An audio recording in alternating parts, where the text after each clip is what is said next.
مجھے شک اس لیے ہوا ہے، اے ایس آئی نے کہا۔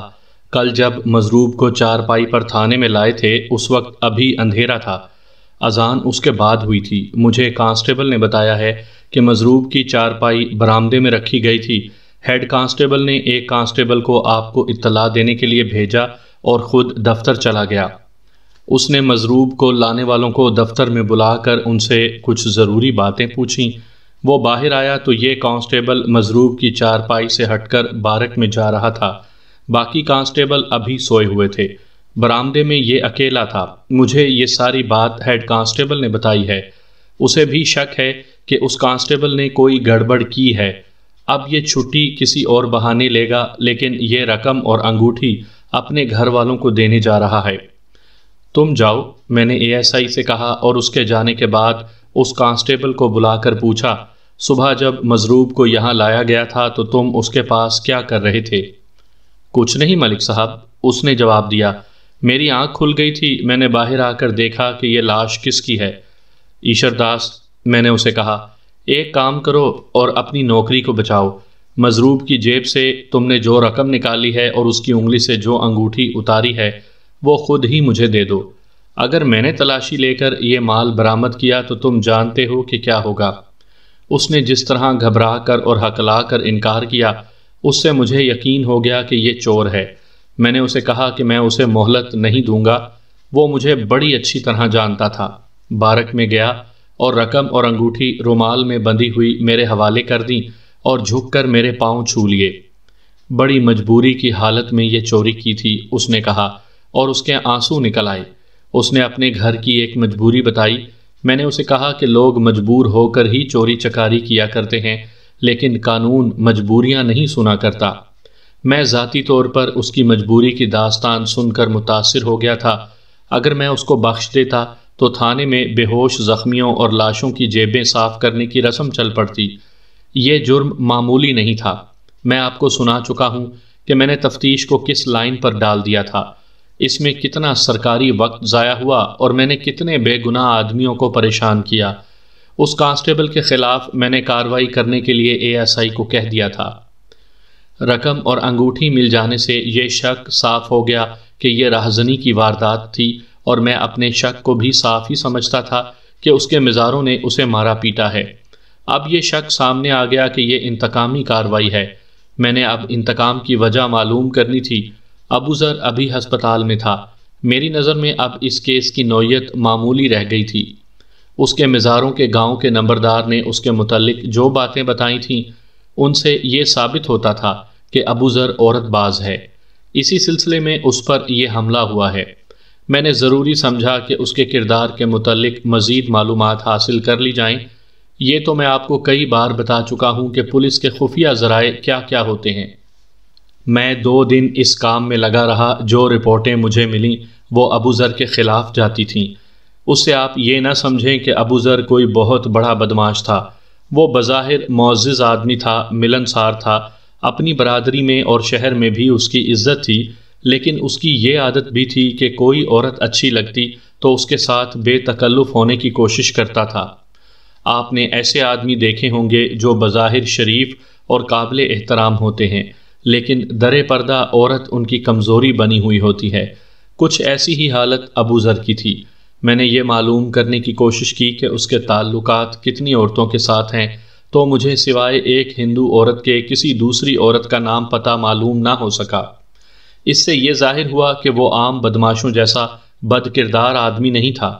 ابو ذر ہسپتال سے فارغ ہو گیا اور وہاں سے سیدھا تھانے میں آیا۔ میں نے اسے بٹھا لیا۔ اس سے میں کچھ پوچھنے ہی لگا تھا کہ 3 آدمی جو اسی شہر کے معلوم ہوتے تھے آ گئے۔ انہوں نے کہا کہ ان کی ایک جوان عورت لاپتہ ہو گئی ہے۔ میں نے ابو ذر سے کہا کہ وہ ابھی گھر چلا جائے اور شام کو آئے۔ میں نے اسے یہ بتا دیا کہ اس کی رقم اور انگوٹھی مل گئی ہے، لیکن یہ مال اسے ابھی نہیں ملے گا کیونکہ یہ شہادت کے طور پر کانسٹیبل کے خلاف کارروائی کرنے کے لیے استعمال ہوگا۔ ان 3 آدمیوں میں جو عورت کی گمشدگی کی رپورٹ دینے آئے تھے، ایک اس کا سسر تھا، دوسرا اس کا باپ اور تیسرا اس کا چچا۔ انہوں نے جو تفصیل سنائی وہ اس طرح تھی کہ اس عورت کی عمر 30 سال کے لگ بھگ تھی، اچھی شکل و صورت اور قدرے گورے رنگ کی عورت تھی۔ رہنے والی کسی گاؤں کی تھی، اس کے سسرال اس قصبے میں تھے۔ 2-2.5 مہینے گزرے، اس کا خاوند مر گیا تھا۔ وہ اپنے خاوند کے ساتھ الگ مکان میں رہتی تھی۔ اس کے سسرال کا گھر اس کے گھر کے ساتھ تھا، یعنی دیوار ایک ہی تھی۔ خاوند کی وفات کا اس پر ایسا اثر ہوا کہ اس نے اپنے ماں باپ کے پاس چلے جانے یا 2-4 مہینے اپنے سسرال میں رہنے سے صاف انکار کر دیا۔ وہ کہتی تھی کہ کچھ عرصہ اسی مکان میں رہے گی جس میں اس نے خاوند کے ساتھ 8 سال گزارے تھے۔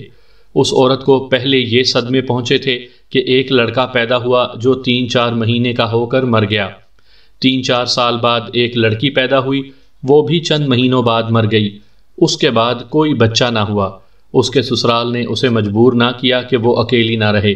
چونکہ سسرال اور اس کے مکان کی دیوار سانجھی تھی، اس لیے اس کے اکیلے رہنے میں کوئی خطرہ نہیں تھا۔ مکان کے دوسری طرف والا گھر بھی ان کے قریبی رشتہ داروں کا تھا۔ میں نے یہ تمام تفصیلات ان لوگوں سے حاصل کی تھیں۔ گمشدگی کی تفصیل یہ بتائی گئی کہ 2 روز پہلے وہ گھر سے غائب پائی گئی۔ جب سے اس کا خاوند مرا تھا، اس نے گھر سے باہر نکلنا چھوڑ دیا تھا، سوائے اس کے کہ عصر کے وقت قبرستان پر جاتی اور خاوند کی قبر پر فاتحہ پڑھتی تھی۔ اب وہ گھر سے غائب پائی گئی تو کچھ دیر انتظار کیا گیا کہ قبرستان گئی ہوگی اور ابھی واپس آ جائے گی، لیکن وہ نہ آئی۔ دوپہر کے کھانے کا وقت ہو گیا، تب کسی کو قبرستان بھیجا گیا۔ وہ وہاں نہیں تھی۔ سب یہ سوچ کر حیران ہوئے تھے کہ اس نے کسی کے گھر جانا تو چھوڑ ہی دیا تھا، پھر وہ کہاں گئی؟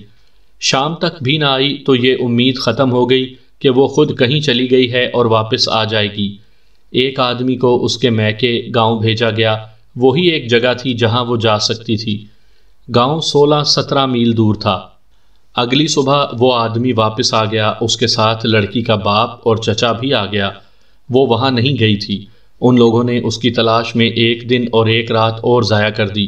کسی کی جوان لڑکی لاپتہ ہو جائے تو لوگ بے عزتی سے ڈرتے خفیہ تلاش کرتے رہتے ہیں اور پولیس کے پاس اس وقت جاتے ہیں جب 3-4 دن بلکہ اس سے بھی زیادہ عرصہ گزر چکا ہوتا ہے اور لڑکی بہت دور پہنچائی جا چکی ہوتی ہے۔ میں نے گمشدہ عورت جس کا نام شفیقہ تھا، اس کے باپ، چچا اور سسر سے الگ الگ پوچھ گچھ کی۔ پہلے تو میں یہ معلوم کرنے کی کوشش کر رہا تھا کہ شفیقہ کے ساتھ سسرال کا سلوک کیسا تھا۔ اس کے باپ اور چچا نے بلا جھجک کہا کہ ان کی بیٹی سسرال میں بہت خوش تھی اور اپنے خاوند کے ساتھ اپنی آزاد زندگی گزار رہی تھی۔ انہوں نے اس کے ثبوت میں یہ کہا کہ ان کی بیٹی بیوہ ہو کر اسی مکان میں رہتی تھی تو سسرال نے اسے وہیں رہنے دیا اور اس کی دیکھ بھال اور دل جوئی اپنی بیٹیوں کی طرح کرتے رہے۔ شفیقہ کے سسر نے اس کی بہت تعریف کی۔ آنسو بہاتے ہوئے اس نے کہا کہ یہ تو ہماری اپنی بیٹی تھی۔ میں آپ سے ایک نازک سی بات پوچھنا چاہتا ہوں۔ میں نے کہا، لیکن آپ پردہ ڈالنے کی کوشش کریں گے۔ آپ کی بہو کا چال چلن کیسا تھا؟ 16 آنے صحیح تھا جناب، اس نے جواب دیا۔ سارے محلے سے، ہماری پوری برادری سے، بلکہ ہمارے دشمنوں تک سے پوچھ لیں، شفیقہ کے خلاف کسی کی زبان سے کوئی لفظ نہیں نکلے گا۔ میں جانتا تھا آپ یہی کہیں گے، میں نے کہا۔ خاندان کا بزرگ اپنی زبان سے یہ الفاظ نہیں نکالے گا کہ اس کے خاندان کی کوئی عورت بد چلن ہے۔ آپ بھی پردہ ڈالنے کی کوشش کر رہے ہیں۔ نہیں جناب، اس نے کہا، مجھے اور میرے خاندان کے ہر فرد کو شفیقہ پر اتنا بھروسہ تھا کہ اس پر ایسا فضول شک کرنا ہم گناہ سمجھتے تھے۔ میں آپ کو ایک مثال دیتا ہوں۔ یہ شخص جو ابھی آپ کے پاس بیٹھا ہوا تھا، ابو ذر، ہماری برادری اور کچھ قریبی رشتہ داری کا آدمی ہے۔ اس کے ساتھ جو حادثہ ہوا ہے، یہ ہماری ساری برادری کا حادثہ ہے۔ شفیقہ کے خاوند یعنی میرے بیٹے کی وفات کے بعد ابو ذر 4-5 مرتبہ شفیقہ کے گھر گیا اور کچھ دیر بیٹھا رہا۔ اس نے جب ابو ذر کا نام لیا تو میں چونک پڑا۔ مجھے روشنی کی ایسی کرن نظر آئی جس نے اندھیرے میں مجھے کچھ دکھا دیا۔ میں شفیقہ کے سسر کا بیان اور زیادہ غور سے سننے لگا۔ ابو ذر کا شفیقہ کے پاس جانا قابل اعتراض تھا۔ شفیقہ کا سسر کہہ رہا تھا، اعتراض سے آپ کچھ اور نہ سمجھیں۔ اعتراض یہ تھا کہ شفیقہ ابھی عدت میں تھی اور آپ جانتے ہیں کہ اس عرصے میں بیوہ کسی نامحرم کے ساتھ بات بھی نہیں کر سکتی، مگر ابو ذر اس کے گھر جاتا تھا۔ ہمیں چونکہ شفیقہ کے کردار پر بھروسہ تھا، اس لیے ہم نے اعتراض نہ کیا۔ کیا ابو ذر آپ کے بیٹے کی زندگی میں اس کے گھر جایا کرتا تھا؟ میں نے پوچھا۔ جاتا ہوگا جی، اس نے جواب دیا۔ میں نے کبھی دھیان نہیں دیا۔ کیا آپ کو معلوم ہے کہ ابو ذر اچھی شہرت کا آدمی نہیں؟ بعض لوگ اس کے خلاف الٹی سیدھی باتیں کرتے ہیں۔ اس نے جواب دیا، لیکن جناب، لوگ کسی کو اچھا نہیں کہتے۔ ابو ذر میں سر اونچا رکھنے کی عادت ہے، اس لیے کچھ لوگ اس سے جلتے ہیں۔ میں نے جب دیکھا کہ یہ شخص ابو ذر کو شریف آدمی سمجھتا ہے تو اس سے اس معاملے میں مزید بحث ضروری نہ سمجھی، البتہ ایک بڑا پختہ شک اپنے ذہن میں محفوظ کر لیا۔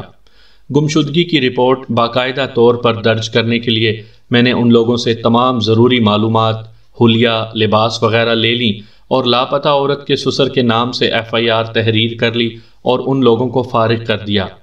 میرا سب سے پہلا شک ابو ذر پر تھا۔ میں اس سٹیج پر ابھی یہ نہیں کہہ سکتا تھا کہ ابو ذر نے اس عورت کو اغوا کرایا ہے یا وہ ابو ذر کی خاطر اپنی مرضی سے گھر سے نکل گئی ہے۔ اپنی مرضی سے گھر سے نکلنا بے معنی سا معلوم ہوتا تھا۔ اگر وہ ابو ذر کی خاطر گھر سے نکل گئی تھی تو کہاں گئی تھی؟ اسے گھر سے بھاگنے کی ضرورت ہی کیا تھی؟ وہ بیوہ ہو چکی تھی، 2-3 مہینے بعد وہ اپنی مرضی سے شادی کر سکتی تھی۔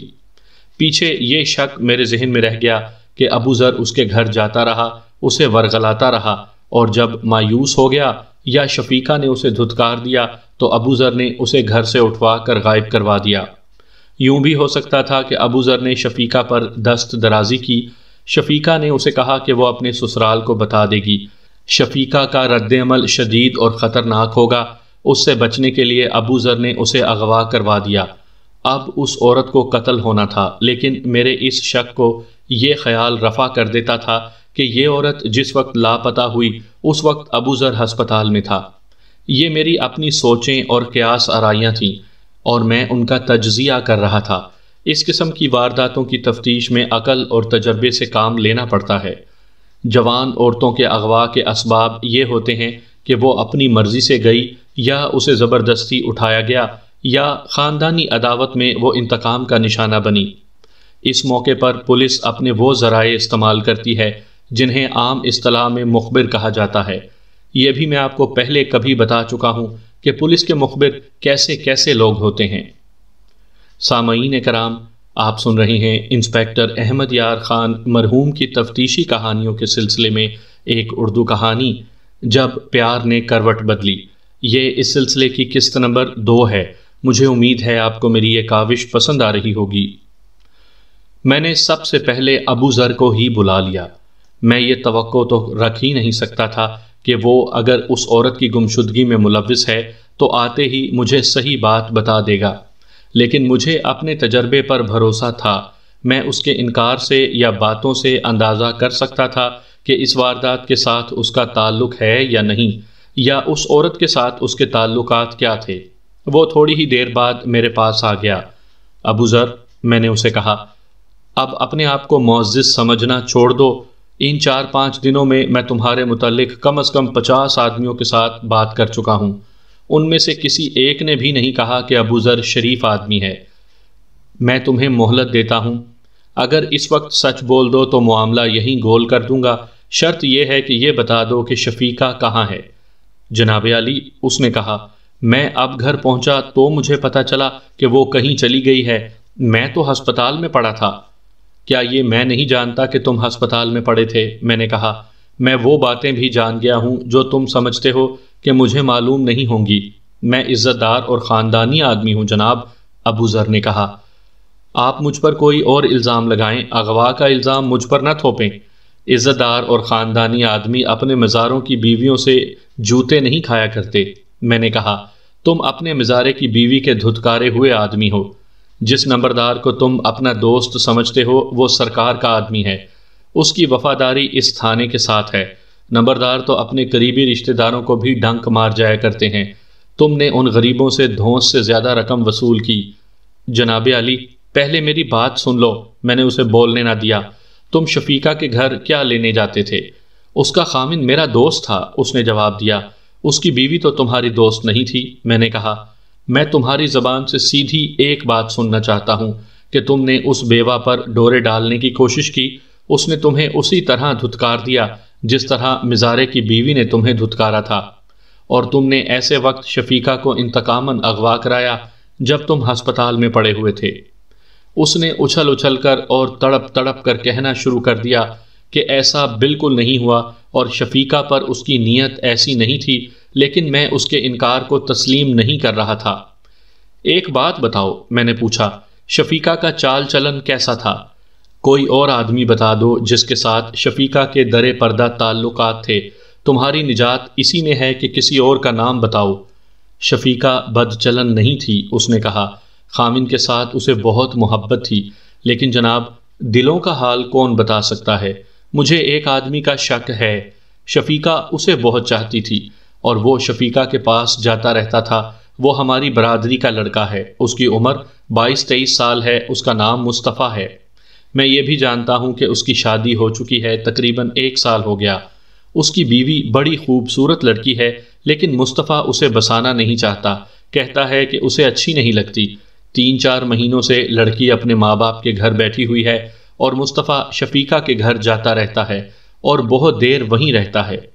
ابو ذر اچانک چپ ہو گیا، کچھ دیر میرے منہ کی طرف دیکھتا رہا، پھر اس نے چھت کی طرف دیکھا، پھر میری طرف دیکھا، جیسے کچھ یاد کرنے کی کوشش کر رہا ہو۔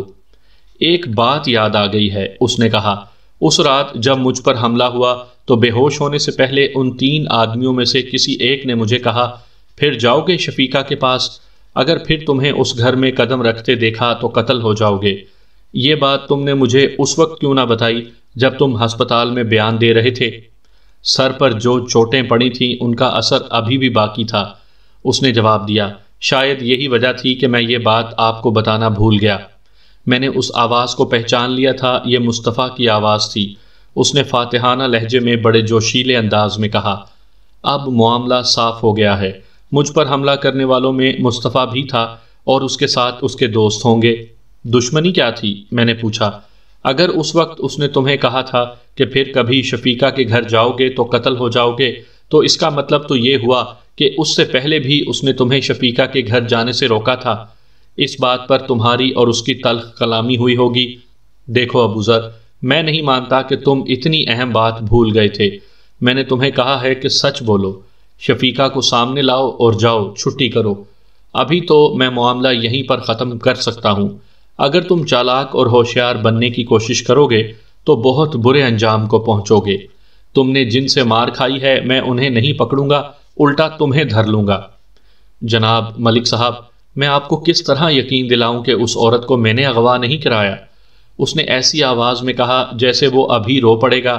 میں آپ کو صحیح بات بتا دیتا ہوں، ذرا ٹھہرو، میں نے کہا، اور باہر جا کر ایک کانسٹیبل سے کہا کہ وہ فلاں محلے سے مصطفیٰ نام کے لڑکے کو تھانے میں لے آئے۔ میں پھر اپنے دفتر میں جا بیٹھا اور ابو ذر سے کہا، اب بولو، کیا بات بتانا چاہتے ہو؟ سچ بات یہ ہے ملک صاحب، اس نے کہا، شفیقہ مجھے اچھی لگتی ہے، میں اس کے ساتھ شادی کرنا چاہتا تھا۔ پہلی بیوی کی چھٹی کرانی تھی؟ جی، اس نے جواب دیا۔ وہ تو اللہ کی گائے ہے، لیکن میں نے یہ ارادہ دل سے نکال دیا ہے۔ شفیقہ نے دھتکار دیا ہوگا، میں نے تنزیہ کہا۔ ایسی بات نہیں ہوئی جی، اس نے کہا، مجھے شفیقہ کے چال چلن پر شبہ ہو گیا تھا۔ مصطفیٰ اس کے پاس جاتا تھا، ایسے بھی ہوا کہ میں وہاں بیٹھا ہوا ہوں اور مصطفیٰ آ گیا۔ اسے دیکھ کر شفیقہ کے چہرے پر رونق آ گئی، اس کے ساتھ اس طرح باتیں کرتی تھی جیسے وہ اس کا بیٹا یا بھائی ہو۔ میرے ساتھ اس نے کبھی اتنی بے تکلفی سے بات نہیں کی تھی۔ مصطفیٰ کی موجودگی میں وہ میری طرف سے نظریں ہی پھیر لیتی تھی۔ میں شفیقہ کو پاک صاف چال چلن کی عورت سمجھتا تھا، لیکن مجھے یقین کرنا پڑا کہ وہ ہر کسی کے لیے پاک صاف ہے، مصطفیٰ کے لیے نہیں۔ مصطفیٰ کے ساتھ اس کا تعلق صحیح نہیں تھا۔ تمہیں یہ یقین کس طرح ہوا؟ 2 دفعہ ایسے ہوا کہ میں شفیقہ کے گھر گیا تو دروازہ اندر سے بند تھا، اس نے جواب دیا۔ شفیقہ نے اندر سے دروازہ کبھی بند نہیں کیا تھا۔ ایک دفعہ تو میں دروازہ بند دیکھ کر واپس آ گیا اور گلی کے آخر میں کھڑا رہا۔ کچھ دیر بعد اندر سے مصطفیٰ نکلا۔ دوسری دفعہ میں نے دروازہ کھٹکھٹایا تو دروازہ شفیقہ نے کھولا، میں اندر گیا تو مصطفیٰ بیٹھا ہوا تھا۔ ایک روز مصطفیٰ نے مجھے گلی میں روک لیا اور کہنے لگا کہ شفیقہ کے گھر نہ جایا کرو۔ میں اس کی یہ بات سن کر بہت حیران ہوا۔ کل کا بچہ مجھے دھونس دکھا رہا تھا، میں نے سوچا کہ اسے ذرا آنکھیں دکھاؤں گا تو یہ دبک جائے گا، لیکن یہ تو میرے گلے پڑ رہا تھا۔ میں اس خیال سے برداشت کر گیا کہ اس کے باپ اور بھائیوں تک بات پہنچے گی تو لمبا فساد ہوگا۔ ابو ذر نے اپنی اور مصطفیٰ کی چپکلش کی ذرا لمبی داستان سنائی۔ اس سے میری دلچسپی صرف یہ تھی کہ مجھے اس میں سے شفیقہ کی گمشدگی کا کوئی سراغ ملتا ہے یا نہیں، اور ابو ذر کی جو پٹائی ہوئی تھی اس کے متعلق کوئی شہادت ملتی ہے یا نہیں۔ میں آپ کو مختصراً بتا دیتا ہوں کہ مصطفیٰ اس کے پیچھے پڑا رہا کہ شفیقہ کے گھر نہ جایا کرو۔ ایک روز ابو ذر نے اسے کہا کہ وہ اس کا شفیقہ کے ہاں جانا بند کروا دے گا۔ اس بات پر ان میں ہاتھا پائی تو نہ ہوئی، لیکن گالی گلوچ تک نوبت پہنچ گئی۔ ابو ذر نے مجھے بتایا کہ وہ لڑائی مول نہیں لینا چاہتا تھا، اس لیے وہ کھسک گیا، لیکن ان کے درمیان دشمنی گہری ہو گئی۔ اس سے 3-4 روز بعد ابو ذر پر حملے کی واردات ہو گئی۔ مصطفیٰ کو کس طرح پتا چلا تھا کہ تم اس گاؤں گئے ہوئے ہو؟ میں نے ابو ذر سے پوچھا۔ میں کچھ نہیں کہہ سکتا، اس نے جواب دیا، کسی نے اسے بتا دیا ہوگا۔ ابو ذر مجھے جب یہ داستان سنا رہا تھا اس وقت وہ کانسٹیبل واپس آ گیا جسے میں نے مصطفیٰ کو بلانے کے لیے بھیجا تھا۔ مصطفیٰ کے گھر والوں نے بتایا تھا کہ مصطفیٰ کہیں باہر چلا گیا ہے، شاید 2-3 دنوں تک واپس آ جائے گا۔ یہ سنتے ہی تیر کی طرح ایک شک میرے ذہن میں آ لگا۔ شفیقہ پہلے چلی گئی تھی اور مصطفیٰ 1-2 دنوں کا وقفہ دے کر۔ اگر ایسا ہی ہوا تھا تو میری سردردی ختم تھی۔ شفیقہ نابالغ بچی نہیں تھی کہ مصطفیٰ اسے اٹھا کر لے گیا تھا۔ اگر ابو ذر ٹھیک کہتا تھا کہ شفیقہ مصطفیٰ کو چاہتی تھی تو میری تفتیش ختم ہو گئی تھی، تاہم کاغذوں کا پیٹ بھرنے کے لیے میں نے شفیقہ کے وارثوں پر ثابت کرنا تھا کہ وہ اپنی مرضی سے فلاں لڑکے کے ساتھ چلی گئی ہے۔ میں نے اسی کانسٹیبل کو بھیجا کہ مصطفیٰ کے باپ کو اپنے ساتھ لے آئے۔ میں نے ابو ذر کو یہ کہہ کر باہر بٹھا دیا کہ وہ اچھی طرح سوچ کر مجھے بتائے۔ میں نے اسے یہ تاثر دیا کہ میں نے اس کے بیان کو سچ نہیں مانا۔ مصطفیٰ کا باپ آیا تو میں نے اسے اپنے پاس بٹھا لیا اور پوچھا کہ مصطفیٰ کہاں چلا گیا ہے؟ مرضی کا مالک ہے جناب، اس نے جواب دیا، کہیں سیر سپاٹے کے لیے نکل گیا ہوگا یا مربوں پر چلا گیا ہوگا۔ ہماری 2 مربع زمین نہری علاقے میں ہے، کبھی کبھی وہ وہاں چلا جاتا ہے۔ مطلب یہ ہوا کہ آپ کو معلوم نہیں کہ وہ کہاں گیا ہے؟ میں نے کہا، اس سے تو یہ ظاہر ہوتا ہے کہ لڑکا آپ کے کنٹرول میں نہیں ہے۔ جیسا آپ سمجھ لیں، اس نے کہا، شادی شدہ ہے، میں نے اس پر کبھی حکم نہیں چلایا۔ بیوی تو اس کی گھر بیٹھی ہے، میں نے کہا، اور محترم آپ نے شاید ابھی تک محسوس نہیں کیا کہ میں تفتیش کر رہا ہوں۔ آپ اس طرح بات کرتے ہیں جیسے کسی عام شہری نے آپ سے کچھ پوچھا ہو اور آپ اسے ٹال رہے ہوں۔ نہیں حضور، اس نے بدلے ہوئے لہجے میں کہا، آپ تفتیش کریں، میں ہر بات بتاؤں گا۔ کیا میرے بیٹے پر کوئی الزام ہے؟ جی ہاں، میں نے کہا، اس پر 2 الزام ہیں، لیکن آپ مجھے میرے سوالوں کے جواب دیں۔ کیا مصطفیٰ شفیقہ کی خاطر اپنی بیوی کو اپنے گھر نہیں بسا رہا یا کوئی اور وجہ ہے؟ معلوم نہیں جناب، باپ نے جواب دیا، اتنی خوبصورت لڑکی کو وہ پسند نہیں کرتا، معلوم نہیں کیا وجہ ہے۔ کسی نے بتایا تھا کہ میرے بیٹے اور بہو پر کسی دشمن نے الٹے تعویذ کرا دیے ہیں۔ میں نے اس کا توڑ کیا ہے لیکن کچھ اثر نہیں ہوا۔ تعویذ نہیں جناب، میں نے تنزیہ کہا، یہ شفیقہ کا جادو چلا ہے۔ کیا آپ کو معلوم نہیں کہ وہ شفیقہ کے گھر گھسا رہتا تھا؟ اتنا تو نہیں جناب، اس نے کہا، مصطفیٰ 10-11 سال کا تھا جب اس کی ماں فوت ہوئی تھی۔ شفیقہ ہمارے گھر جایا کرتی تھی۔ مصطفیٰ بچہ تھا، شفیقہ جوان تھی اور شادی شدہ بھی تھی۔ وہ مصطفیٰ کے ساتھ بڑا پیار کرتی تھی۔ یہ ہر وقت روتا رہتا تھا، اپنی بہنوں سے بھی نہیں بہلتا تھا۔ شفیقہ اس کی بہنوں کے پاس آیا کرتی تھی اور کبھی کبھی اسے اپنے گھر لے جاتی تھی۔ اس طرح مصطفیٰ شفیقہ کا ہی ہو کے رہ گیا۔ یہ بڑا ہوتا گیا لیکن شفیقہ کے لیے یہ بچہ ہی رہا۔ اس کے ساتھ ہی مصطفیٰ خود سر ہو گیا۔ میں بھی، اس کا بڑا بھائی اور بہنیں بھی اس کے ساتھ اتنا پیار کرتے تھے جو ضرورت سے زیادہ تھا۔ اس پیار نے اسے بگاڑ دیا۔ میں نے یہاں تک دیکھا کہ یہ میری بات نہیں سنتا تھا، شفیقہ کی سن لیتا اور مانتا تھا۔ اب شادی کر کے بھی وہ شفیقہ کے گھر جاتا ہے تو ہم اعتراض نہیں کرتے۔ شفیقہ کہاں ہے؟ سنا ہے کہیں چلی گئی ہے، اس نے جواب دیا۔ اس کا مطلب یہ ہوا کہ وہ اچھے چال چلن کی عورت نہیں تھی، میں نے کہا۔ اگر اس کا چال چلن واقعی اچھا نہیں تھا تو وہ آپ کے بیٹے کو بھی خراب کرتی رہی ہے۔ میں کچھ کہہ نہیں سکتا جناب، اس نے کہا۔ بغیر ثبوت کے کسی عورت کو بد چلن کہہ دینا میرے اصول کے خلاف ہے۔ اس کے علاوہ میں نے اس شخص سے بہت سی باتیں پوچھیں لیکن مجھے کوئی سراغ نہ ملا، اور اپنے بیٹے کے متعلق وہ پریشان نظر نہیں آتا تھا۔ یہ بھی ہو سکتا تھا کہ وہ اپنے بیٹے پر پردہ ڈال رہا ہو۔ مجھے مصطفیٰ چاہیے، میں نے اسے کہا۔ کل شام تک اسے تھانے میں حاضر کریں، اگر آپ نہیں کریں گے تو میں اسے اشتہاری ملزم قرار دے دوں گا۔ بہت اچھا جناب، اس نے کہا۔ میں نے اسے جانے کی اجازت دے دی۔ مجھے شفیقہ کی گمشدگی کا کوئی غم نہیں تھا۔ مصطفیٰ ابوذر پر حملے کا ملزم تھا۔ یہ حملہ قاتلانہ بھی ہو سکتا تھا۔ میں نے سوچا کہ مصطفیٰ کے سسر کو بلا لیا جائے۔ اس کی نوجوان بیٹی گھر بیٹھی ہوئی تھی، اس لیے مجھے امید تھی کہ صحیح باتیں اسی کے منہ سے نکلیں گی۔ میں نے اسے بلوا لیا۔ مجھے بتایا گیا کہ 3-4 آدمی آئے بیٹھے تھے، ان میں سے ایک تو پکا مخبر تھا، یعنی جسے کچھ سرکاری وظیفہ مل جاتا تھا۔ باقی 3 وہ معززین تھے جو ترے اونچے رکھتے تھے اور اپنے آپ کو عام لوگوں سے بہت اونچے انسان سمجھتے تھے، لیکن تھانے میں آ کر ان کے ترے اور دکھاوے کا اونچا پن تھانے دار کے آگے جھک جاتا تھا۔ تھانے داروں کو خوش کرنے کے لیے وہ پکے مخبروں سے زیادہ اچھی مخبری کرتے تھے۔ تھانے داروں کو وہ اس لیے خوش رکھتے تھے کہ جب کبھی ضلع کا ڈپٹی کمشنر یعنی انگریز دورے پر آتا تھا تو تھانے دار ان کے لیے مواقع پیدا کر دیتے تھے کہ وہ ڈپٹی کمشنر صاحب بہادر کو جا کر سلام کر سکیں، اور صاحب بہادر اگر موج میں آ جائیں تو ان کے ساتھ ہاتھ ملا لیں۔ میں نے انہیں باری باری بلایا۔ میں یہ معلوم کرنا چاہتا تھا کہ شفیقہ، ابوذر اور مصطفیٰ کا چال چلن کیسا ہے، اور ان کے درمیان کیا کھیل کھیلا جا رہا ہے، اور کیا وہ مجھے بتا سکتے ہیں کہ شفیقہ کیسے لاپتہ ہو گئی۔ ان میں سے کسی نے بھی یہ نہ کہا کہ شفیقہ بد چلن تھی، لیکن مصطفیٰ کے بار بار وہاں جانے کی وجہ سے ان سب نے کہا کہ ان دونوں کے آپس کے تعلقات میں شبہ کیا جا سکتا ہے۔ ان سب نے کہا کہ شفیقہ نے اگر مصطفیٰ کو منہ بولا بھائی بنا رکھا ہے تو مصطفیٰ نے اپنی اتنی خوبصورت بیوی کو بسایا کیوں نہیں؟ وہ تو کہتا ہے کہ وہ بیوی کو طلاق دے دے گا۔ ابوذر کے متعلق ان سب نے کہا کہ گھٹیا ذہنیت کا آدمی ہے، عورت کو اس نے اپنی کمزوری بنا رکھا ہے، لیکن اس کی ہسٹری یہ ہے کہ جس عورت کے قریب جاتا ہے وہ اسے دھتکار دیتی ہے۔ خود اپنی بیوی اسے پسند نہیں کرتی، اپنے سالوں سے بھی اس نے جوتے کھائے ہیں۔ شفیقہ بیوہ ہو گئی تو اس نے اس کے گھر جانا شروع کر دیا۔ یہ بتاؤ، میں نے یہ سوال ہر ایک سے کیا، شفیقہ اپنے ماں باپ کے پاس کیوں نہ چلی گئی؟